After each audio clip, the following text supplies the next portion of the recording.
I said, that's Duquesne Dukes basketball, and that certainly feels a lot better than the way we felt for the last couple of weeks. And we got back to shooting the ball. And when the ball goes in the basket, it brings everything up. Confidence, happiness, defense, everything all around. Much better performance tonight. Very happy with our entire team and the performance that we had. Whether you played a minute or you played 37 minutes like Kadrianne Loss. She was outstanding tonight. She looked like a draft pick tonight. But also with that, Yutza might have played her most complete game. She rebounded the ball. She had 6 assists, 21 points overall, and I thought she defended, other than maybe 2 or 3 possessions, I thought she defended as well as she's defended in her 4 years at Duquesne. St. Joseph's record is 5-12, but they certainly didn't look like a 5-12 team to us. They had some kids that we dared them to take some shots, and they made those shots tonight. So, we gave up 73, but I don't feel really bad about our defensive performance, other than how we guarded Monaghan. I guess that's how you pronounce her name. We gave her 18 in the first half, and we challenged the kids in the challenged the kids in the locker room to be much better, and she finished with only 5 in the second, and really had to earn those. And a lot of credit goes to Libby Bazelak for that, but also just great team defense with helping her and then helping the helper. How much would you say this game is what you were looking for from your seniors, not just leading, but maybe making that energy contagious across the floor on both ends? Yeah, you expect this to be every game. And, we had our lull. We had our whatever you want to call it, and we're back. We were back. Good. In the Mason game, and people look at the second half there, but when you look at the first half and you really watch the film, you'll see that we clearly had every shot that we wanted. The ball just didn't go in the hoop. Today, the ball went in the hoop a lot, and we really feel like we're back. You mentioned at Mason about the team meeting. What was the overarching feedback that you took away that you feel that was used, not just for Mason, but this game and possibly beyond? The feedback was they needed to get some elephants in the room out amongst themselves, and they needed to talk amongst themselves and get some issues resolved, which they did a very good job of. And not just talking about the elephants in the room, but accepting, I hate to use the word blame because it has a negative connotation, but accepting criticism from your teammates and growing from that. And I really think that the kids, in a 3.5 hour meeting, that did not become redundant, that did not become attacking of anyone, or overly emotional, actually. I've been in college basketball 23 years or something like that. Usually you have a meeting like that once a year. I've never had a meeting like that. I thought it was the best one I've ever been a part of. And a lot of that credit goes to the seniors, but to the team overall, and holding ourselves to a standard that we've always had, but we let slip a little bit. And that's us as coaches too. Talking before the season, you mentioned about trying to make things not go stale, whether it was something as simple as drill, as combination. Do you think things, in retrospect, went stale, and was that addressed at all in the meeting in any aspect? I think we all went stale.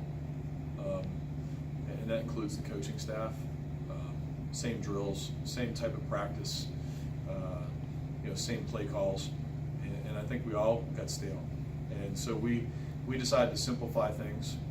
And one of the things I think that you see out there is I'm constantly saying, move it. And what that means is get the ball out of your hands, almost treat it like a hot potato. And when we move that basketball, defenders just can't keep up. They might be able to get to the first pass. They might be able, if they're really good, to get to a second pass. They can't get to a third. And so, we feel like we're in a really good place right now. And what has happened in the past is the past. Whether that was the 8-8 or that was all the 20-win games. Our focus is we're going to enjoy it till midnight, like we always say, but our focus will be only on Richmond and no one else. assessing when things maybe did at times buckle, you maybe hit a couple of droughts, you guys did what you were looking for throughout the year. You hit the lanes hard, you got to the free throw line, especially that drive by Page in the third quarter that set up Kadri for the end one, maybe something that doesn't happen earlier this year. Just how much do you appreciate the teammates looking for each other and finally starting to hit the floor and battle for each other? That's fantastic. We haven't dove on the floor with that many different people, maybe in any game that I can remember. Going maybe back to the NCAA tournament team of a couple years ago. We're getting on the floor, and I really, really like that. But I think the biggest stat is that we went to the free throw line 21 times, and they went 8. And you can take away maybe 4 of those that came late. We still were the aggressor. And we were the aggressor where we committed more fouls. I'm a coach that doesn't mind fouls. Our first foul of the game was an illegal screen. I thought it was legal, but you know what? I'll take illegal screens. I'll take being physical. I'll take going over people's backs if we're the aggressor. And I thought we were really the aggressor tonight, offensively and defensively. And usually when you're the aggressor, you set the tone. And I think we did that. And, St. Joe's, to their credit, they hit shots. They hit shots that, very frankly, they haven't. 24 Baston, is a 25% three-point shooter this year, and she was 4 for 7. She stepped up and made shots.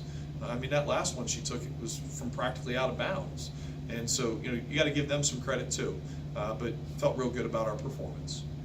When you look at a team like Joe's, do you look at we have to either guard Monahan and see what the others, just let them have whatever, or vice versa, or do you try to mix up that look and adjust? Well, we'd like to have Monahan not get hers. And if whatever she does get, we want to make it very difficult for her. You want to be very physical with her off the ball. You don't want her to get the ball back once she gives it up. And we didn't do that in the first half. And the second half, we did a great job on it. And I think we did a great job on it in the second half. Very pleased with our defensive performance in the second half on her. And overall, as a team in the second half, they scored 36 in the second half, but they made some tough shots. Normally, you would celebrate the wins till midnight. You said it yourself, but given that the team's starting to come together, they're peaking maybe at the right time or towards that right time. How maybe is this 2-game stretch that you've had maybe celebrated a little bit more than maybe years past? Matt, our assistant coach, Matt Schmidt, said it well. He said, Dan, call a timeout if we go on any kind of run, and let's just celebrate it. If we go on a 6-0 run, just call a timeout. It could be the first 4 minutes of the game. Let's just celebrate it. But we didn't have to do that because St. Joe's called the timeout, and we celebrated a little bit. They have to feel good about things. And I think they've felt really good since we've had that team meeting. Cleared a lot of air. I think they feel really good overall, and I mean that 1 through 16. You want to celebrate every victory, and we don't feel like we're peaking, but we feel like we're on the path that we are supposed to be on. We hope to peak when we get into February and into March.